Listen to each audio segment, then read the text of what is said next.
You know, I looked at Tommy's videos preparing for the show, and I was expecting to see the most outrageous stuff. And in some ways, I really did see some horrific statements he was making. Absolutely. But I also saw he was making a lot of generalizations for which there is no support, no evidence, or, and nothing to back up his claims. And he was using a little bit of comedy too. Oh yeah, he's a comedian, and he's learned how to charm an audience. That's why he has this huge social media following.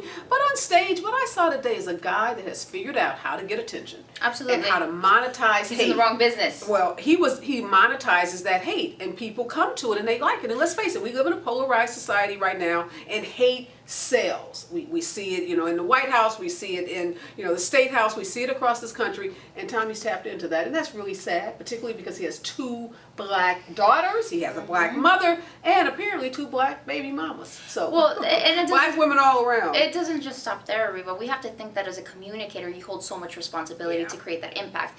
But one of the things that he doesn't understand is that he's got fans. What type of fans? It doesn't matter. The fact is, he's a communicator. He has a platform. He's talking to those fans. And unfortunately, when you start having fans, whatever you think becomes their reality, whether it's educated or uneducated. And that is when the true fear, the true problems come, because he started attacking this 24-year-old beautiful girl because of something she was going through. The problem is she was very strong. That's not the problem. Yeah. That was a good thing that she's very strong. The problem would have been, what if she wasn't? What if that would have intimidated her and she committed suicide? We didn't even talk about that. We didn't even get to that point.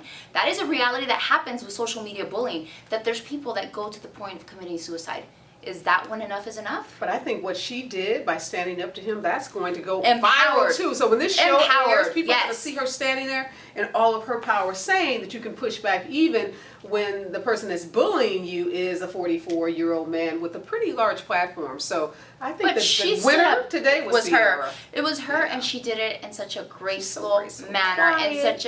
in such an intelligent manner. Because sometimes the aggressor is looking for that She aggression. didn't scream She or didn't. curse. A lot of people would have been like this. No, across she that. educated They would've been gracefully, like choking him. intelligently. But he was She went just about it good. and responding, and I think Yeah. that's the key. When you respond respectfully and thoughtfully. Yeah, I think that was good.